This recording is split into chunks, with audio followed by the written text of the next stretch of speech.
জয় গুরু। আজ আমরা শুনব আনন্দ উক্তির অন্তরালে গুরু সাধনা ও সেবা। লিখছেন শ্রী তপন কুমার দাস।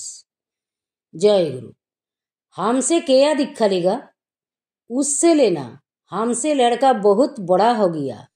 পরিব্রাজকাচার্য শ্রীমৎ স্বামী সচ্চিদানন্দ সরস্বতী পরমহংসদেব এই আনন্দ উক্তিটি করেছিলেন।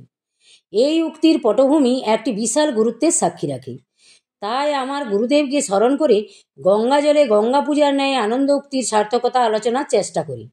নলিনীকান্তের সাধন জীবন পর্যালোচনা করলে দেখা যায়, স্বপ্নে পাওয়া বিল্লপত্রে রক্তচন্দনে লেখা একাক্ষরী মন্ত্রের গুহ্য বিষয় তান্ত্রিক গুরু বামাক্ষেপার কৃপায় জ্ঞাত হন এবং 21 দিন তথায় অবস্থান করে।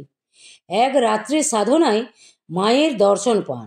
মা বর চাইতে বলায় নলিনীকান্ত বলেন, যখন ইচ্ছা হবে তখন যেন তোমাকে এইভাবে দেখতে পায়। পরে মার বিস্ময়ী মূর্তি দেখে অচেতন হয়ে পড়লেন। জ্ঞান হলে দেখেন তান্ত্রিক গুরু বামাক্ষেপার কোলে। বামা সন্তুষ্ট হয়ে আনন্দোক্তি করছিলেন, দেখ, তুইও ধন্য হয়ে গেলি আর আমিও ধন্য হয়ে গেলাম তোকে শিষ্য পেয়ে। এরপর থেকে ওই মূর্তি যখনই ইচ্ছা করতেন তখনই দেখতে পেতেন। ক্রমে মূর্তিটি শরীরে মিশিয়ে যেত এবং নলিনীকান্ত অজ্ঞান হয়ে পড়তেন। এ তত্ত্বজ্ঞান লাভের ইচ্ছায় বামাক্ষেপার নির্দেশে জ্ঞানীগুরুর অনুসন্ধানে নলিনীকান্ত সংসার ত্যাগ করলেন। তত্ত্বজ্ঞান পিপাসু নলিনীকান্তের জীবনে শুরু হলো আর এক নতুন অধ্যায়। কে আমার জ্ঞানীগুরু, কোথায় পাবো তারে? সেই অভিপ্রায়ে জ্ঞানীগুরুর উদ্দেশ্যে বহুদিন ও বহু স্থানে ঘুরতে ঘুরতে শেষে রাজস্থানের আজমিরে এসে এক ধর্মসভায় সচ্চিদানন্দ পরমহংসদেবের সাক্ষাৎ পান। তিনি হলেন তার জ্ঞানীগুরু, যিনি জ্যোতির্ময় মূর্তিতে স্বপ্নে তাকে একাক্ষরী মন্ত্র দিয়েছিলেন। পুষ্করে সাবিত্রী পাহাড়ে স্বামীজির আশ্রমে নলিনীকান্তের আশ্রম জীবন ও জ্ঞানের সাধনা আরম্ভ হলো। পরে সন্ন্যাস পেয়ে নলিনীকান্ত হলেন স্বামী নিগমানন্দ সরস্বতী এবং জ্ঞান সাধনা শেষ করলে জ্ঞানীগুরুর উপদেশে যোগীগুরুর অনুসন্ধানে পুষ্কর ছেড়ে আবার অজানা উদ্দেশ্যে রওনা দিলেন। কারণ সচ্চিদানন্দ পরমহংসদেবের নিকট পরোক্ষ জ্ঞান লাভ, অর্থাৎ শ্রী শ্রী ঠাকুরের কথায় ব্রহ্মবিদ ব্রহ্মৈব ভবতি। তখন মাত্র এটা তত্ত্ব তো বুঝলাম, শ্রবণ মনন পর্যন্ত হলো, তত্ত্বজ্ঞান কি বুঝলাম অনুভব করতে পারলাম না। তাই গুরুর নির্দেশে এই সকল তত্ত্ব উপলব্ধি করার জন্য যোগীগুরুর অনুসন্ধানে বেরিয়ে পড়লেন। ঘুরতে ঘুরতে পরশুরাম তীর্থে 40 মাইল উত্তরে মিসমি পাহাড়ের গভীর অরণ্যে এক রাত্রিতে অভাবনীয়ভাবে পেলেন যোগীগুরু উদাসীনাচার্য সুমের দাসজিকে। সুমের দাসজি থাকতেন একটি টিলার গহরে, ছোট ছোট দুটি কুঠুরিতে। নিগমানন্দকে নিয়ে এলেন সেই টিলার গহরে। শাস্ত্রপাঠের সময় যোগীগুরু হিন্দিতে লেখা তাল পাতার বই ধরে বলতেন আর শিষ্য গাছের রস দিয়ে কঞ্চির দ্বারা বাংলাতে লিখে নিতেন। এই রূপে হাতে কলমে যোগ শিক্ষা চলছিল। 3 মাসাধিক যোগ শিক্ষার পর একদিন যোগীগুরু নির্দেশ দিলেন লোকালয়ে গিয়ে যোগ সাধনা করতে। কারণ কচু সিদ্ধ আহার করে যোগ সাধনা করা সম্ভব নয়। দুধ, ঘি, মাখন ইত্যাদি পুষ্টিকর খাদ্য খেতে হবে। গুরুর আদেশে মেদিনীপুরে চলে এলেন।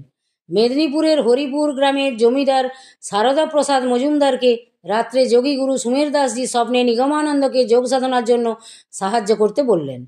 সেই রাত্রে হরিপুর গ্রামের এক দেবালয়ে নিগমানন্দ রাত্রিযাপন করেছিলেন। অতি প্রত্যুষে পরিচয় পেয়ে জমিদারবাবু নিগমানন্দকে তার বাড়ি নিয়ে গেলেন। যোগ সাধনার জন্য নিগমানন্দের চাহিদা অনুসারে বাসগৃহের সন্নিকট বাগানে ছোট ছোট 3টি কুঠুরি এবং সৎকর্মের জন্য একটা চৌবাচ্চা তৈরি করে দিলেন। পুষ্টিকর খাদ্য, দুধ, ঘি, মাখন ইত্যাদি চাইলেই পেতেন। 1 বৎসর সাধনার পর তথায় যোগ বিঘ্ন ঘটলে জমিদারবাবুকে না জানিয়ে একটি কাগজে যোগ বিঘ্নের কথা লিখে নিগমানন্দ কামাখ্যা উদ্দেশ্যে যাত্রা করলেন। এই পর্যন্ত সাধনায় অর্থাৎ তন্ত্র জ্ঞান ও যোগ সাধনার কিছু অংশ নিগমানন্দ গুরুর উপদেশ নির্দেশ মেনে করেছিলেন। এবার কিন্তু প্রেক্ষাপট ভিন্ন। সহায়ক ছাড়া নিগমানন্দের পরবর্তী সাধনা সমাপ্ত করার ভিন্ন উপায় তখন ছিল না। শ্রীগুরুর কৃপা না হলে, পূর্ব জীবনে স্বীকৃতি না থাকলে এই ভূমিকায় অংশগ্রহণ করার ভাগ্য যার তার পক্ষে সম্ভব নহে, যা এবার আমরা লক্ষ্য করব। কামাখ্যা যাওয়ার পথে গৌহাটি টাউনে এক ভদ্রলোকের সাথে নিগমানন্দের আলাপ পরিচয় হয়। ভদ্রলোকের নাম যজ্ঞেশ্বর বিশ্বাস, গৌহাটির অতিরিক্ত সহকারী কমিশনার। নিঃসন্তান স্ত্রী মৃণালিনী দেবী ও তিনি সহ দুজন মাত্র পরিবারে নিগমানন্দের সাধন কার্যে সাহায্য করার জন্য তারা আগ্রহ প্রকাশ করলেন এবং নিগমানন্দকে তাদের ছেলের মতো যত্ন করতে লাগলেন। নিগমানন্দ অবশিষ্ট যোগ সাধনা অভ্যাস শুরু করলেন। সাধনার এই স্তরে তিনি সবিকল্প সমাধিতে বসবার মনস্থ করলেন। তাই তিনি যজ্ঞেশ্বরের পরিবারকে সমাধি ভাঙাবার কৌশলগুলি বলে দিলেন। যজ্ঞেশ্বরের পরিবার সমাধি ভাঙাবার জিনিসগুলি পূর্ব হতেই সংগ্রহ করে রেখেছিলেন। একদিন 24 ঘন্টার জন্য প্রথম সমাধিতে বসলেন। 24 ঘন্টা উত্তীর্ণ হলে মৃণালিনী দেবী নিগমানন্দের সমাধি ভাঙালেন। এবার শ্রী শ্রী ঠাকুরের ভাষায় বলি, সময় উত্তীর্ণ হলে সে আমায় কোলে করে জিহ্বা মাখন দিয়ে টেনে সোজা করে দিল। পরে তুলোর সলতে মুখে দিয়ে দুধ খাওয়ালো। সন্ধিস্থলের চামড়া কুঁচকে গেছিল, তাই হাঁটু কনুই ইত্যাদি টেনে সোজা করে দিতে লাগলো। যজ্ঞেশ্বরবাবুও তাড়াতাড়ি অফিস থেকে এসে আমার সেবা করতে লাগলো। তারা কখনো কারো এরূপ অবস্থা দেখে নাই। তাই আমার এরূপ অবস্থা ভঙ্গের জন্য ব্যাকুল ও আশ্চর্য হয়ে সেবা শুশ্রূষা করতে লাগলো। কিছুক্ষণ পর চাইতে পারলাম, কথা বলতে পারলাম, কিন্তু 5-6 দিন খুব দুর্বলতা অনুভব করলাম। তারপর ওইরূপ সমাধি অভ্যাস হলে পর 3 দিনের জন্য সমাধিতে বসলাম। এদিনও আগেকার মতো তাদের আমার সমাধি ভাঙাবার কথা বলে দিলাম। নির্দিষ্ট সময়ে তারা আমার সমাধি ভঙ্গ করলো। এবার 10 দিন পর্যন্ত দুর্বলতা অনুভব করলাম। পরে ওই সমাধি অভ্যাস হলে 7 দিনের জন্য সমাধিতে বসলাম। এবার কিন্তু তারা প্রথমে অনেক চেষ্টা করেও সমাধি ভাঙাতে পারে নাই। পরে ডাক্তারের সাহায্য নিল। ডাক্তাররা তো অবস্থা দেখে অবাক, নাড়ির স্পন্দন ধরতে পারে না। তারা আশ্চর্য হয়ে তাদের অক্ষমতা জানালো। পরে ওরাই আবার আমার পূর্বোক্ত উপদেশ মতো চেষ্টা করাতে সমাধি ভাঙল। কিন্তু শরীর এমন দুর্বল হয়ে গেল যে 15-16 দিন পর্যন্ত সে দুর্বলতা অনুভব করলাম। ঘি, দুধ, ক্ষীর এসব খেয়ে শরীরে ক্রমে বল এলো।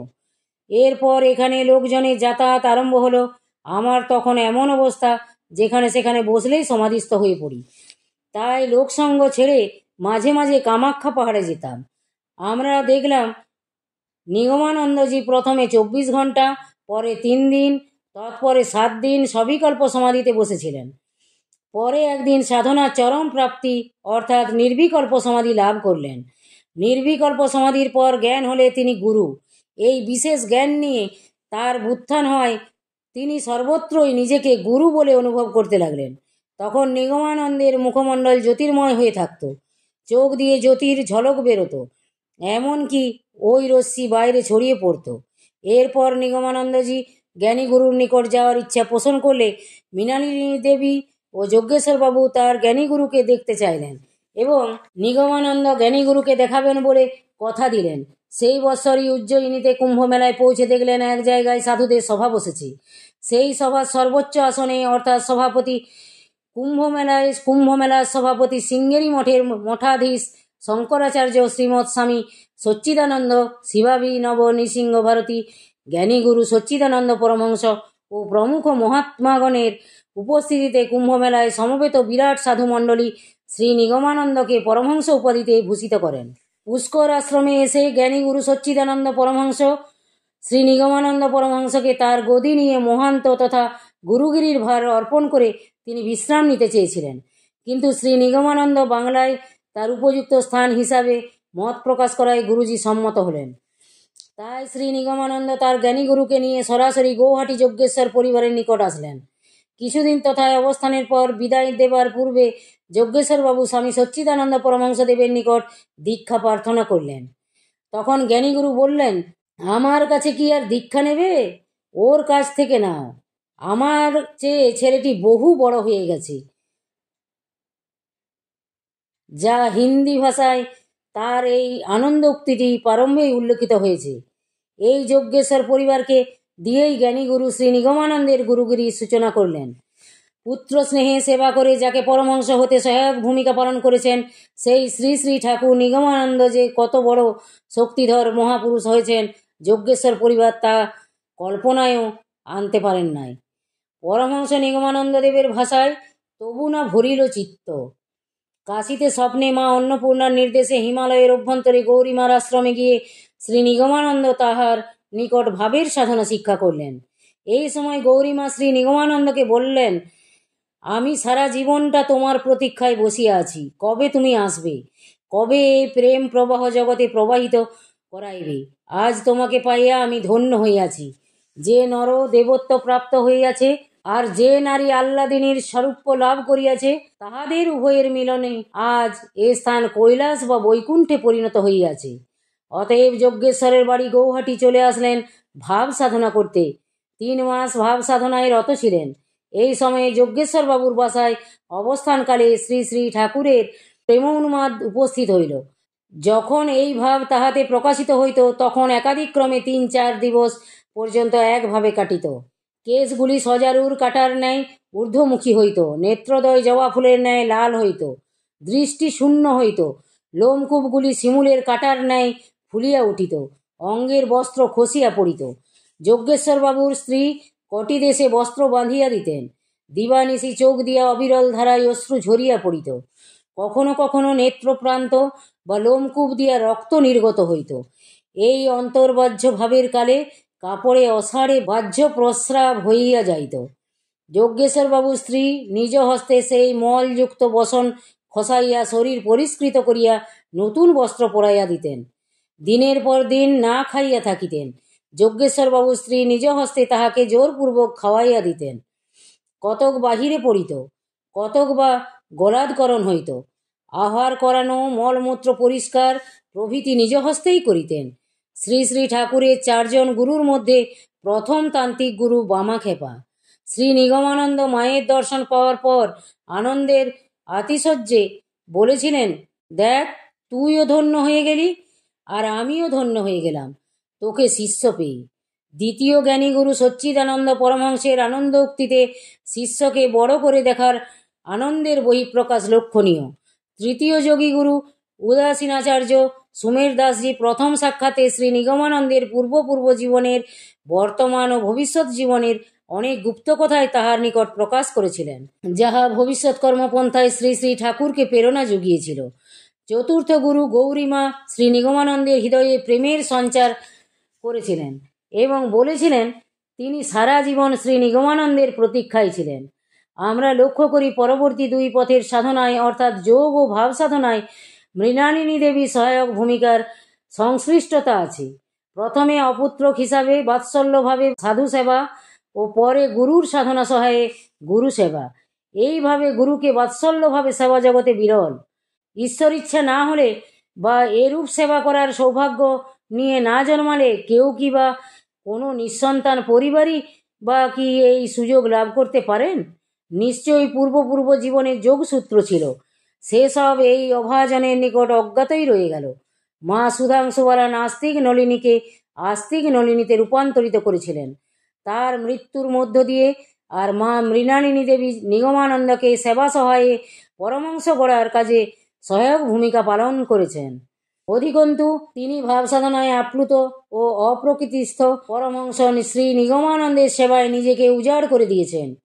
নলিনীকান্তের জীবনের গতি পরিবর্তনে প্রথমে নির্দেশনা শুরু করলেন মা সুধাংশুবালা, আর শেষ টানলেন মা মৃণালিনী দেবী, যা শ্রী নিগমানন্দকে করুণায় ঢলঢল অনুকম্পা মূর্তি করে গড়ে তোলে। ব্রহ্মকে জেনে যিনি ব্রহ্ম হয়েছিলেন, তার লীলা জগৎ জানার জন্য শ্রী নিগমানন্দকে শিষ্য করতে হয়েছিল। আমি প্রথমে ব্রহ্মকেই জেনেছিলাম, কিন্তু তার লীলার দিকটা ফুটে উঠল শিষ্য করে শ্রী শ্রী ঠাকুর। পূর্বেই বলা হয়েছে যজ্ঞেশ্বর বাবুর পরিবারে শ্রী শ্রী ঠাকুরের প্রথম শিষ্যা, তাদের মাধ্যমেই শ্রী শ্রী ঠাকুর লীলা জগতে প্রবেশ করেছিলেন। পরম করুণাময়ের ইচ্ছায় পূর্ণ হলো, তাই আমরা দেখি শ্রী নিগমানন্দকে সার্বভৌম গুরু গড়ার কাজে মৃণালিনী দেবী ও যজ্ঞেশ্বর বাবু আপন আপন মহিমায় মহিমান্বিত। সারস্বত পরিমণ্ডলে তারা বিশিষ্ট স্থান অলঙ্কৃত করে আছেন। ভক্ত সম্মিলনীর অন্তরঙ্গ ও মহিলা সভায় তাদের কৃতজ্ঞতা চিত্তে স্মরণ করা নিতান্ত প্রয়োজন মনে করি। আমাদের মানসপটে মা সুধাংশুবালার পরই মা মৃণালিনী দেবীর আসন গড়া বাঞ্ছনীয়, এই আমার ক্ষুদ্র হৃদয়ের অনুভূতি। জয় গুরু, জয় গুরু। আজ এই পর্যন্তই। যদি আপনাদের ভালো লেগে থাকে চ্যানেলটিকে সাবস্ক্রাইব করে সাথে থাকবেন। জয় গুরু, জয় গুরু।